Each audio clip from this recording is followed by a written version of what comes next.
வரவிருக்கும் spiritual tax Tamil நேயர்களுக்கு வணக்கம். நான் உங்கள் பிருந்தா சங்கர். இன்று நம்மோடு சிறப்பு விருந்தினராக இணைந்திருப்பது ஜோதிட உலகின் super star Brahmasri Ramji Paramahamsa sir அவர்கள் தான். வணக்கம். வணக்கம். வணக்கம். எப்படி இருக்கீங்க? நல்லா இருக்கு.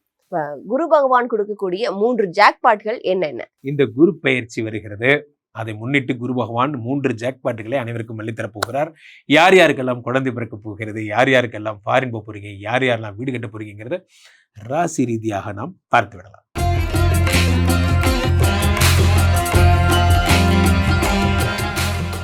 சுவாமிஜி, துலாம் ராசிக்காரர்களுக்கு இந்த குரு கொடுக்கக்கூடிய 3 ஜாக்பாட்கள் என்னென்ன? சில நேரங்களில் சில கேரக்டரை, மகனே உனக்கு என்ன வேண்டும் ஐயா, நீ எனக்கு புதுசாக ஒன்றும் தர வேணாம், இருக்கிற வாழ்க்கையை பிடிக்க விடாமல் இருந்தால் போதும் அப்படிங்கிற மாதிரி, இருப்பா நான் உனக்கு நல்லது செய்ய வரேன், நீ எனக்கு நல்லதே செய்ய வேணாம், ப்ளீஸ் என்னை விட்டுரு அப்படிங்கிற மாதிரி ஒரு நிலைமை தான் இந்த நிலைமை. காரணம் என்னவென்றால், இந்த குரு பகவானை பொறுத்தவரையிலே இவருக்கு ஒரு பேட் ஹேபிட் இருக்குது. என்ன அப்படின்னா, தலைமை அப்பப்போ 10க்கு வரும்போது மட்டும் லைட்டாக கொஞ்சம் லூஸ் மாதிரி நடந்துக்குவார் அப்படிங்கிற மாதிரி. நல்ல மனுஷன் தான் குரு பகவான். அந்த ஒரு 10ஆம் இடத்துக்கு வந்தால் மட்டும் ஏன் இப்படி பண்ணுறாரு, அவர் வேலையுடைய அருமையை உணர்த்துவதற்காக இந்த திருவிளையாடல் நடத்தினோம் அப்படிம்பாரு. ஐயா நீங்கள் விளையாடுறது எங்கள் பொழப்பு கூடக்கையா, நாங்கள் அடுத்த மாதம் சாப்பிட்ணும், இஎம்ஐ கட்டணும், நாங்கள் கௌரவமாக திருடத்தில் எங்களுக்கு உழைச்சி சம்பாதிக்க சொல்லி கொடுத்துட்டாங்க, நாங்கள் என்ன செய்கிறது தெரியலையே அப்படிங்கிற மாதிரி ஒரு நிலைமை. துலாம் ராசிக்காரர்களுக்கு ஸ்ட்ரைட்டாக சொல்கிறேன், ஜூன் 2ஆம் தேதி வேலை போயிடும். ஜூன் 2ஆம் தேதி வேலை போகலைன்னா அதிகபட்சம் ஜூலை 2ஆம் தேதியாவது வேலை போயிடும். இது சட்டம். சட்டம் தன் கடமையை செய்யும். இந்த ஜூன் 2ஆம் தேதிக்கு அப்புறம் உங்களுக்கும் நல்லா போயிட்டு இருந்த பாஸ் திடீர்னு மூஞ்சி திருப்பிட்டு போயிடுவார். ஐயா உங்களுக்கு என்ன ப்ராப்ளம் அப்படிங்கிற மாதிரி, ஏதோ ஒரு ஈகோயிஸ்டிக்கு ஏதோ ஒரு ப்ராப்ளம். அது யாரா நமக்கு நல்லது செய்கிறதுக்கு தான் ஊரே நிறைய பேர் இருக்கானுங்களே. அது மாதிரி நமக்கு டெய்லி கம்பெனியை இழுத்து மூடிட்டு நான் தான் 9 மணிக்கு கற்பூரெல்லாம் ஏற்றி வச்சு வீட்டுக்கு போகிறேன். காலைல ஒரு நாள் ஒரு 1/2 hour லேட்டாக வந்துட்டேன்னு அதுக்குள்ளே பற்றியா அங்கே வருங்க எவ்வளோ லேட்டாக வராங்க பார்த்தீங்களா. பிபிசியில் ஓடிட்டுருக்கோம் உங்கள் நியூஸு. உங்களுக்கெல்லாம் வேறு வேலையே இல்லையாடா அப்படிங்கிற மாதிரி நம்ம கூட இருக்கிறவங்களே போட்டு கொடுத்துட்டே இருப்பாங்க. காரணம் என்னவென்றால், 10லே குரு வந்தால் உங்கள் சுயமரியாதையில் தான் கை வைப்பாங்க. நான் திரும்பவும் சொல்கிறேன், எப்படி வேலை போகும்னு சொல்கிறேன் பாருங்க. கன்னிராசிக்காரங்களும் ரெஃபரன்ஸ் கேட்டுக்குங்க. 10லே குரு வந்தால் என்ன பண்ணுவாங்க, என்ன வேலை பார்க்குறது இல்லையாமே அப்படின்னு உங்கள் பாஸ் கேட்டார்னா, இது ஒரு வேலை இடாது, எனக்கு தேவையில்லை அப்படின்னு எழுதி கொடுத்துட்டு வந்துருவீங்க. வீட்டுக்கு 4 நாள் கழித்து ஃபீல் பண்ணுவீங்க, கொஞ்சம் கோவப்பட்டோமோ அப்படின்னு. இதுதான் வேறு வேலை கிடைக்கிறதுக்கு முன்னாடியே வேலையை விட்டோமே, அப்புறமா எல்லாத்தையும் வேலை கேட்டுட்ருப்போம், எனக்கு வேலை கொடு, எனக்கு வேலை கொடு, இது மாதிரி நடக்கும். ஸோ நான் என்ன சொல்கிறேன்னா, இந்த ஜூன் 2க்கு பிறகு உங்களுக்கு கடவுளே முன்னின்று ஐயா வாங்க உங்களுக்கு அமெரிக்காவில் வேலை கொடுக்குறோம், நன்றி, மாட்டேன், நீ என்ன சிக்க வைக்க போகிற எனக்கு தெரிஞ்சிருச்சு அப்படிங்கிற மாதிரி உங்களுக்கு ரெடியாக இருங்க. அடுத்ததாக ஒர்க் லோடு ரொம்ப அதிகமாகணும். இதை தப்பிக்க என்ன பண்ணணும், நீங்கள் ரொம்ப ஜாக்கிரதையாக இருக்கணும். உங்களுக்கு லெவலுக்கு கீழேயான வேலை கொடுப்பாங்க. நம்ம வின்னர் படத்தில் வடிவேல கொடுப்பாங்க, என்ன அண்ணே என்ன பண்ணுறீங்க, எலுமிச்சம்பழத்தில் விளக்கு ஏற்றி விட்டுட்டுருக்கேன், நம்ம பிழிஞ்சு எடுத்து வைப்போமா, இவங்க நோகாமல் எலுமிச்சம்பழம் விலை கொடுவாங்களாம், இதை முடிச்சிட்டிங்களே, இது 3ஆவது மூட்டை தம்பி அப்படிங்கிற மாதிரி. பிஸியாகவே நான் எவ்வளோ பெரிய ஆள் தெரியுமாடா, டெப்டி மேனேஜரா, பிரிண்டரில் பேப்பர்லன்னு கூப்பிட்டு வைக்க சொல்கிறாங்கப்பா அப்படின்னு வைங்கண்ணே, பரவாயில்ல. 10ல் குரு வரார், ஏதோ ஒரு பொழப்பை காப்பாற்றிக்கிங்க. இந்த ஒரு வருஷம் உங்களுக்கும் இந்த மாதிரி விஷயங்களுக்கு சம்மந்தம் இல்லை. சுயமரியாதையில் தான் குரு கை வைப்பார். எங்கே தொட்டால் நீங்கள் வெடிப்பீங்கன்னு அவருக்கு தெரியும். அப்போது ஜாக்கிரதையாக இருங்க. அப்போது 10ஆம் இடத்துல குரு. இது ஒரு அதிசயம் என்னென்னா, இந்த குருவுக்கு உங்களுக்கு ரொம்ப பிடிக்கும். ஏன்னா நீங்கள் அசுரகுரு சுக்கராச்சாரியோட சன். ஸோ தேவகுரு பிரகஸ்பதி, அசுரகுரு சுக்கராச்சாரியெலாம் டீம்மேட்ஸ், இவங்கெல்லாம் ஒரு ஆளுங்க தான். அதனால் உங்களை எப்படி பிளஸ் பண்ணுறாருன்னா, 2ஆம் இடத்தை குரு பார்க்குறாரு, ரன்னிங் பண்ணி பார்க்குறாரு.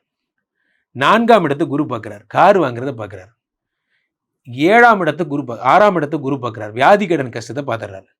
அப்போ ஐயா வேலை போயிடுச்சுன்னீங்க, அவன் இப்போ தான் கார் எடுத்து பிஎம்டபிள்யூ சுற்றிட்டு இருக்கான். 4ஆம் இடத்தை பார்த்துட்டாரு. டெய்லி ஸ்டேட்டஸில் மணி சம்பாதிச்சு என்ன பிரயோஜனம், வாழ்க்கையில் நிம்மதி இல்லைன்னு ஸ்டேட்டஸ் வைக்கிறான். என்ன ஒரு வேறு மாதிரி போய்ட்டுருக்கான் அவன் அப்படின்னா, என்ன தம்பி வேலை இல்லைன்னாங்க, எப்படி உங்கள்கிட்ட காசு இருக்குது, அது வலி, அது வேறு டிபார்ட்மெண்ட். ஏன் எனக்கு ஆளுங்களே இருக்க மாட்டாங்களா, எனக்கு காசை யாரும் தர மாட்டாங்களா அப்படின்னு பணத்தை கொடுத்துட்டே இருப்பார். வேலை இல்லாத வருத்தத்தை அவர் உங்களை காம்பன்சேட் பண்ணிகிட்டே இருப்பார். ஆனால் ஒரு பிரச்சனை என்னவென்றால், சத்தியமாக வேலை போயிடும். 10வது இடத்துல குரு பகவான் வராங்கன்னு சொல்கிறீங்க, வேலை தான் பறிபோகும். தொழில் நடத்துபவர்களுக்கு தொழில் சிறப்பாக இருக்குமா, இல்லைனா இந்த காலகட்டங்களில் புதிதாக தொழில் தொடங்கலாமா?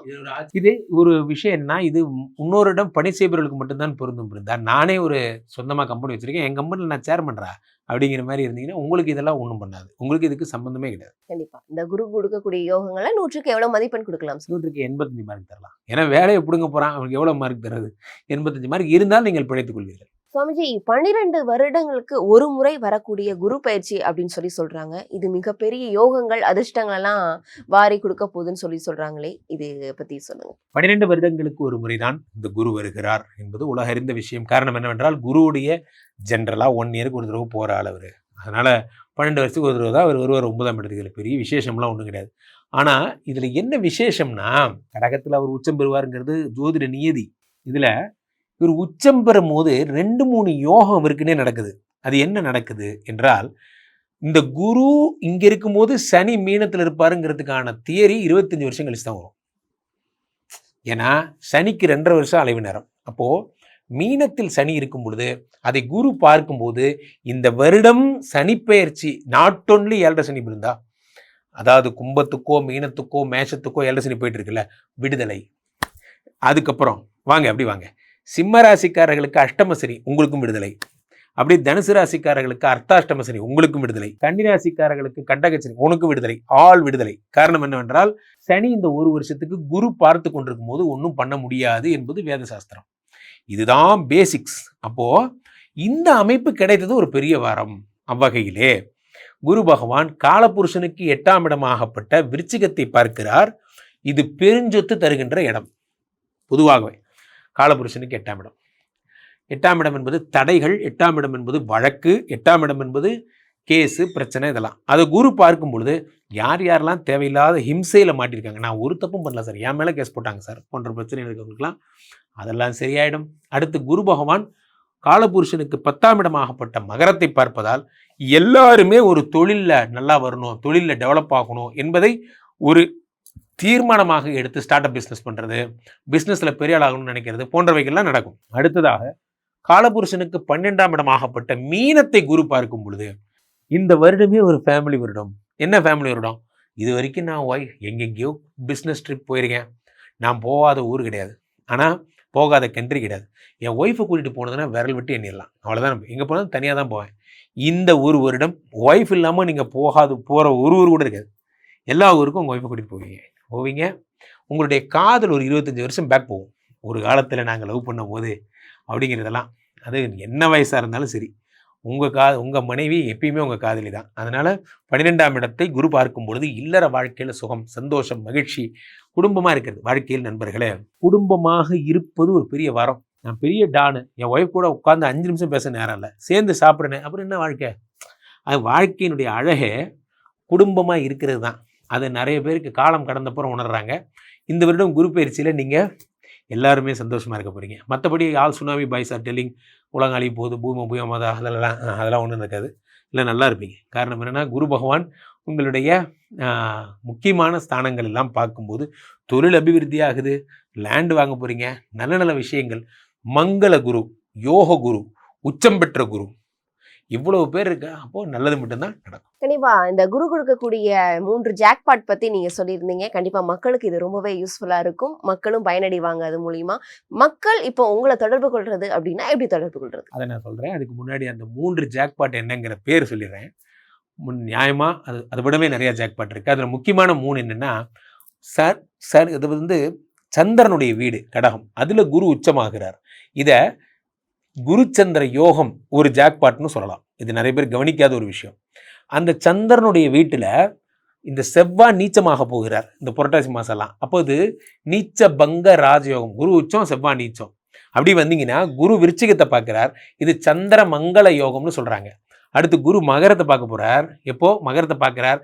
டிசம்பர் 6 ராகு வந்துருவார் மகரத்துக்கு. அப்போது குரு சண்டால யோகம்னு சொல்லலாம். இதை விடவே குரு சனியை பார்க்கறது இதுதான் வரலாற்றுல ஃபர்ஸ்ட் டைம்.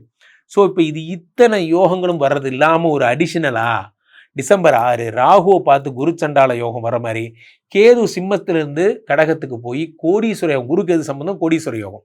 அப்போது இந்த வருஷமே பணத்தை அள்ளித்தரும் வருடமாக இருக்க போகிறது. நிறைய விஷயம் தெரிஞ்சுக்கணும்ல. அப்போ நீங்களாம் பணக்காரர் ஆகணும் அப்படின்னா என்ன பண்ணலாம்? கீழே போயிட்டு இருக்க 2 நபரை கூப்பிடுங்க. உங்களுடைய சொந்த ஜாதகத்தை பார்த்து கொள்ளுங்கள்.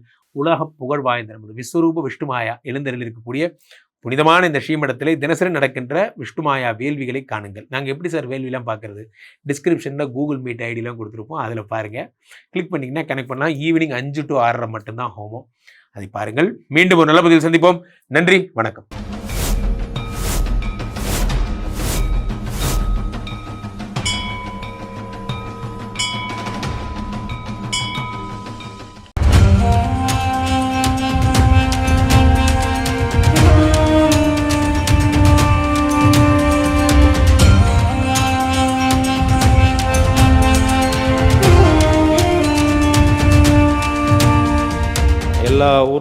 சாமியை வந்து அடித்து துரத்தி அனுப்புகிறாங்க. அதன் பிறகு பார்த்தீங்கன்னா இந்த பூண்டிக்கு வராரு. இங்கே இருக்கவங்க பக்கத்தில் இருக்கவங்க எல்லாம் சேர்ந்து சாமியை வந்து திருவண்ணாமலைக்கு போகிற வழி மல்லவாடி காட்டில் எடுத்து போய் வெட்டி போட்டு வந்துடுறாங்க. எப்படின்னா தலை தனியாக, கை தனியாக, கால் தனியாக, பீஸாக வெட்டி போட்டு வராங்க.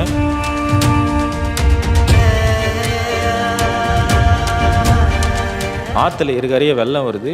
ஒரு அடிக்கு ஒரு அடி 360 டிகிரி தண்ணி ஃபுல்லாக விலகி போகுது. தவத்திலேருந்து எந்திரிச்சிக்கல, தண்ணிக்கு மேலே ஜடமாக இருக்குது, பிடிச்சிருந்தா வரல. தோண்டி பார்க்குறாங்க சாமியை. சாமி பார்த்தா உயிரோடு இருக்கிறார்.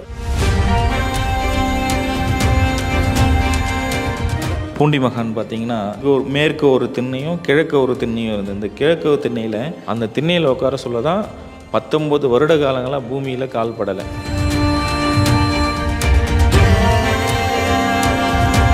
ஜமீன்தாரர் வந்து கேட்குறாரு, சாமி உங்களுக்கு அப்பா அம்மா யார், அண்ணன் தம்பி யார், நீங்கள் எங்கேருந்து வந்தீங்க, உங்களுக்கு பசங்க இல்லையா, குழந்தை இல்லையா, உங்கள் மனைவி இல்லையான்னு கேட்குறாங்க. அப்போ சொல்கிறாரு, அண்ணாமலையாரும் உண்ணாமலை அம்மனும் தான் எனக்கு அப்பா அம்மா, பசங்கன்னு பார்த்தீங்கன்னா நீங்கள் தான் என் பசங்கன்றாங்க. உங்களுக்கு என்ன வயசாகுது சாமி அப்படின்னு சொல்லிட்டு கேட்குறாங்க. நான் அண்ணாமலையார் கோவில் கட்ட சொல்ல எங்கள் அப்பாவுக்கு நான் கல் எடுத்து கொடுத்தேன் குழந்தையிலேருந்து.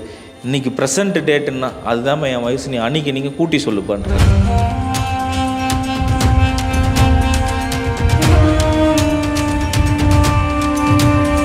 என்னை பார்க்கணுன்னு ஆசைப்பட்டால் திருச்செந்தூர் முருகர் கோயிலில் பாதாள லிங்கத்தில் ஐபூதங்களில் நான் ஒன்று, நீ வந்து என்னை எப்போ வேணால் தரிசனம் பண்ணிடான்னு குறிப்பு கொடுத்துட்டு போயிருக்காரு.